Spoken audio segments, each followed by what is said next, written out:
मेरे अज़ीज़ दोस्तों, कहानी का दूसरा पहलू शुरू होता है। वो थप्पड़ उस लड़की का नहीं, उसके दोस्तों का होता है। उसे लगता है कि वो आ गई है, उसी की आवाज़ है, लेकिन उसकी आवाज़ नहीं होती, उसके दोस्तों की आवाज़ होती है। वो अपने दोस्तों से ये भी नहीं पूछता कि उसे थप्पड़ क्यों मारा। वो उठता है और उठ के चलने लगता है। ये देखकर उसके दोस्त परेशान हो जाते हैं। उसके दोस्त उससे पूछते हैं, मुमताज़ रुको, मुमताज़ तुम्हें क्या हुआ है? आखिर तुम्हें क्या हुआ है? तुम क्यों नहीं सुन रहे हो? अभी तुम मर जाते तो क्या होता? कभी सोचा है कि हम लोग कितने परेशान हैं? मगर मुमताज़ सीधा चलता ही चला जाता है, वो उनकी नहीं सुनता।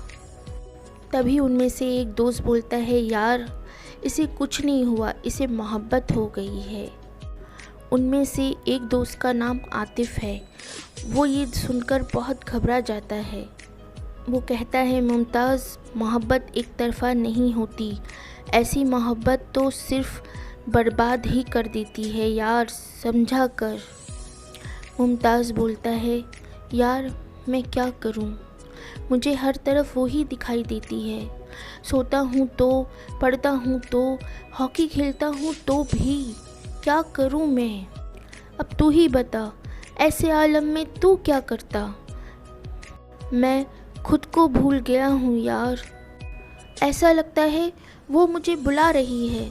मैं सोता हूँ तो उसकी आंखें मुझसे कहती हैं, मुमताज़ तुम कहाँ हो, कहाँ हो मुमताज़? बार बार एक ही ख्वाब आता है। आखिर क्यों आता है, क्यों आता है यार? फिर मेरा दिल कहता है कि उठो, चलो, वो मिलेगी, वो ज़रूर मिलेगी। और मैं इस गफलत में चलता ही रहता हूँ। मैं क्या करूँ यार? तब उसके दोस्त उसकी बात को समझता है और बड़ी खामोशी सी छा जाती है। ना वो बोलता है, ना उसका दोस्त बोलता है। फिर आतिफ़ उसे लेकर अपनी बड़ी बहन के पास आता है। आतिफ़ अपनी बहन को उसकी सारी कहानी सुनाता है। उसकी बहन का नाम ज़ोया है। ज़ोया मुमताज़ को कहती है कि तुम उसे कहाँ ढूंढोगे, कब तक और कहाँ? थोड़ा तो प्रैक्टिकल होके सोचो मुमताज़, तुम्हारे अम्मी अबू पर क्या गुजरेगी? तुम्हें तुम ही समझा सकते हो और कोई नहीं। तुम्हें इतना लगाव हो गया सिर्फ एक बार देखकर? अपने आप को संभालो, तुम भी मेरे छोटे भाई हो। इसे मोहब्बत नहीं कहते। तुम उस दिन बहुत डर गए थे और वो बहुत खूबसूरत थी, इसीलिए तुम्हारे दिमाग में एक वहम बन गया है। थोड़ा तो सोचो, हो सकता है वो यहाँ की हो ही नहीं, हो सकता है उसकी शादी हो गई हो। बहुत सी बातें हैं जो तुम्हें उससे अलग करती हैं। ज़ोया उसे बहुत समझाती है और उससे कहती है, भाई उसे भूल जाओ। तभी आतिफ़ कहता है, ज़ोया ये किसी से बात भी नहीं करता, फाइनल एग्ज़ाम भी हैं, इसे सर भी 3 बार बुला चुके हैं, हॉकी का मैच है नेक्स्ट मंथ, अब इसे कैसे समझाएं? तुम ही इसे समझाओ। ज़ोया और आतिफ़ उसे बहुत समझाते हैं। मुमताज़ उस वक्त तो उनकी बातों को समझ गया और बोला, हाँ ज़ोया तुम ठीक कह रही हो, मैं तो उसे जानता भी नहीं।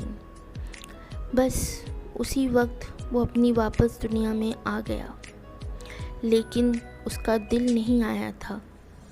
वक्त को देखते हुए उसने अपने आप को संभालने की बहुत कोशिश की। उसने इस बात को मान लिया कि अगर उसका उससे कोई भी रिलेशन है तो खुदा उसे फिर ज़रूर मिलाएगा। फिर वो अपनी पढ़ाई में लग गया, लेकिन दिल में अभी भी वो कहीं ना कहीं थी। फाइनल एग्ज़ाम शुरू हो गए थे, एग्ज़ाम हो रहे थे, तभी उसके सर ने उसे बुलाया। सर ने उससे कहा, तुम्हें मैच के लिए आगरा जाना है, एग्ज़ाम के बाद अपनी तैयारी कर लेना। कुछ दिनों बाद आतिफ़ और मुमताज़ आगरा चले गए। यही तो किस्मत है, जब इंसान किसी चीज़ के पीछे भागता है तो वो चीज़ उसे नहीं मिलती, और जब उस चीज़ को छोड़ देता है तो वो चीज़ खुद आके मिल जाती है। ये बात मुमताज़ को पता नहीं थी। मैच के दौरान मुमताज़ की तबीयत ख़राब हो गई और उसे हॉस्पिटल जाना पड़ा। मुमताज़ डॉक्टर को दिखाने के बाद रूम से बाहर आ रहा था, तभी उसकी दिल की धड़कन फिर से बढ़ने लगी और उसे समझ में नहीं आ रहा था कि ऐसा क्यों हो रहा है। जब किस्मत किसी को मिलाने वाली होती है तो बताती भी नहीं, सिर्फ ज़ाहिर करती है। मुमताज़ जब 1-2 रूम छोड़कर आगे बढ़ा तो उसकी नज़र सामने वाले रूम में गई, जहां वो लड़की हंस हंस कर अपनी दोस्तों के साथ बातें कर रही थी। मुमताज़ उसे देख के हल्के से दीवार के सहारे खड़ा हो गया। आतिफ आया और मुमताज़ से बोला, चल यार चलते हैं। मगर मुमताज़ साहब को होश ही कहाँ था और आतिफ साहब को कहाँ पता था कि मुमताज़ साहब फिर मोहब्बत में खो गए हैं। आतिफ साहब कभी मुमताज़ को तो कभी उस लड़की को देखते थे, फिर मुमताज़ को देखते थे, फिर उस लड़की को देखते थे। अब तो मुमताज़ साहब की मोहब्बत का कोई ठिकाना ही नहीं था। तभी आतिफ के पास से एक लड़की गुजरी। उसने उस लड़की को रोका और बहुत तमीज़ के साथ पूछा, क्या आप उस लड़की को जानती हैं? उसका नाम क्या है? उस लड़की ने आतिफ को बहुत गौर से देखा और मुस्कुराकर उस लड़की को आवाज़ दी, अदा, ये जनाब तुम्हें बुला रहे हैं।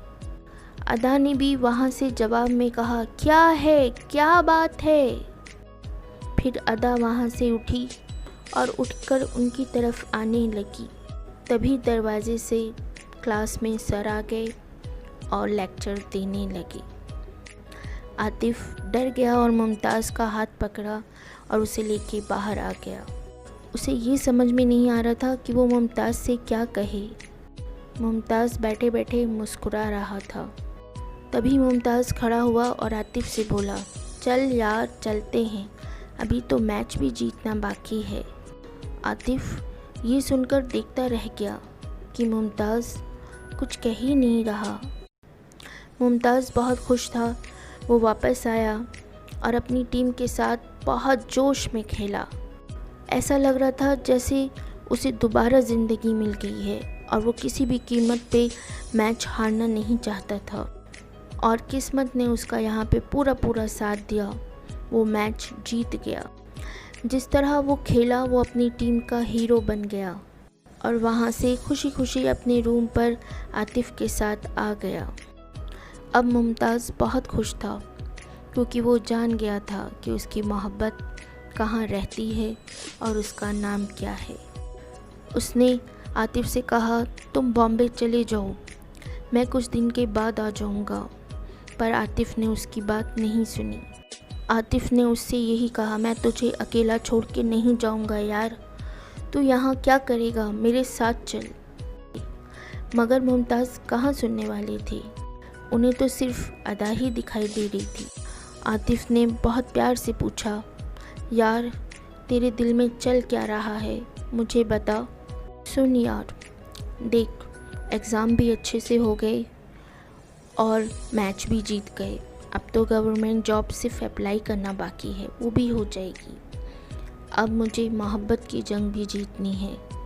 तभी आतिफ ने कहा, यार तेरे चाहने से क्या होता है, वो एक डॉक्टर है, वो डॉक्टरी की पढ़ाई कर रही है, तेरी बात सुनेगी? कभी नहीं सुनेगी। मुमताज़ बोला, यार अगर मोहब्बत है तो वो ज़रूर सुनेगी, मुझे पूरा यकीन है, अपने दिल पर यकीन है। चल तेरी मोहब्बत को आज़मा लेते हैं, तू भी करता है या वो भी करती है। फिर तो कहानी शुरू ही हो गई थी। अब दोनों जाकर हॉस्पिटल पहुंच गए और अदा के बाहर आने का इंतज़ार करने लगे। करीब बाहर बैठे बैठे 4 बज गए थे और वो बाहर नहीं आई। मुमताज़ अब बहुत परेशान होने लगा। उसे एक एक मिनट भारी लग रहा था। तभी उसने देखा कुछ लड़कियां बाहर आ रही हैं। वो उन्हीं लड़कियों में उसे ढूंढ रहा था, लेकिन वो नहीं आ रही थी। सारी लड़कियां चली गईं, मगर अब कोई नहीं आ रहा था। मुमताज़ ये देखकर वहीं बैठ गया। उसे लगा अदा वहाँ है ही नहीं।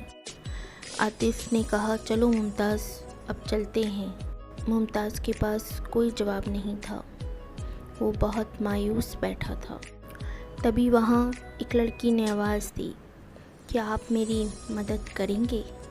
मुमताज़ ने जैसे ही निगाह उठाई और वो मुस्कुराने लगा। उसकी खुशी का कोई ठिकाना नहीं था। वो सवाल अदा का ही था। वो खड़ा होकर उसकी तरफ चलने लगा, कभी गर्दन नीचे तो कभी ऊपर कर रहा था। उसकी समझ में नहीं आ रहा था कि वो क्या करे या क्या कहे। बस ये वो लम्हा था जिसका इंतज़ार वो इतने दिन से कर रहा था। वो तो अदा के पास नहीं पहुंचा, मगर अदा उसके पास खुद चल कर आ गई और उसके सामने खड़ी हो गई और बोली, आप मेरा इंतज़ार इस कदर क्यों कर रहे हो? मैं तो आपको जानती भी नहीं। मुमताज़ 2 कदम पीछे हट के बोला, अगर जानती नहीं तो कैसे कह रही हो कि मैं इंतज़ार कर रहा हूँ? अदा ने एक गहरी सांस ली और बहुत फ़िक्र से कहा कि तुम मुझे नहीं जानते, यहाँ से चले जाओ। मुमताज़ इस बात से समझ गया कि अदा उसे जानती भी है और पहचानती भी है। मुमताज़ ने जवाब में कहा, तुम मुझे जानती हो? अदा वहाँ से थोड़ी दूर पे एक पेड़ था, वहाँ जाकर बैठ गई। अदा अपना सर पकड़ कर बैठी थी। मुमताज़ ने उससे बहुत प्यार से पूछा, क्या बात है, क्या हुआ? अदा बहुत गुस्से में बोली कि तुम यहाँ क्यों आए हो? अगर मैं चाहती तो तुमसे वहाँ जाकर बात कर सकती थी, लेकिन मैंने तुमसे बात नहीं की, फिर भी तुम यहाँ तक आ गए। मुमताज़ को उसके गुस्से में मोहब्बत दिख रही थी।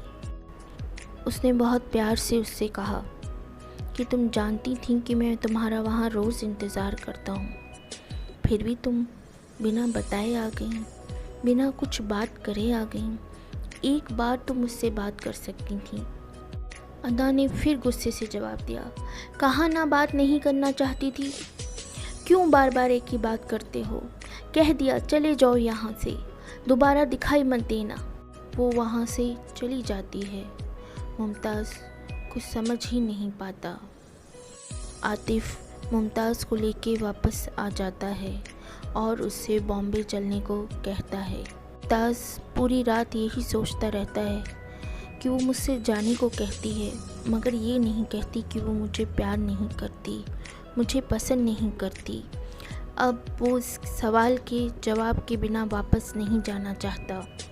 सुबह उठकर उसने अपने दोस्त से एक रिक्वेस्ट की कि यार हम चले ही जाएंगे, बस एक बार उससे बात करा दे। सिर्फ एक बार मैं उससे पूछना चाहता हूँ कि वो मुझे जाने के लिए क्यों कहती है। प्यार नहीं करती तो मना कर देती, हम चले जाते, लेकिन बिना इस सवाल के जवाब के मैं नहीं जाऊँगा। आतिफ़ सर पकड़कर बैठ जाता है और उससे कहता है, अच्छा ठीक है, कुछ सोचते हैं। आतिफ़ मुमताज़ से कहता है, ठीक है, एक काम करो, एक लेटर लिखो, उसमें अपना एड्रेस और फ़ोन नंबर लिख दो। ये लेटर मैं उस तक पहुंचा दूंगा। अगर वो तुमसे प्यार करती है या उसे कोई भी मतलब है तो वो खुद तुम्हें कांटेक्ट करेगी। उसके बाद हम यहाँ से चले जाएंगे। आतिफ़ लेटर लेके कॉलेज जाता है और अदा की दोस्त को दे देता है और कहता है, ये अदा को दे देना। लेटर देखते ही अदा समझ जाती है कि ये मुमताज़ का है और वो लेटर लेके बहुत उदास हो जाती है। वो घर जाकर अपने रूम को बंद करके बहुत रोती है, बहुत रोती है। क्या अदा मुमताज़ से बात करती है या उसे मिलने जाती है, ये जानिए नेक्स्ट वीडियो में। अगर आपको वीडियो अच्छी लगे तो शेयर ज़रूर करिएगा। आपकी दिल की आवाज़ आपके साथ।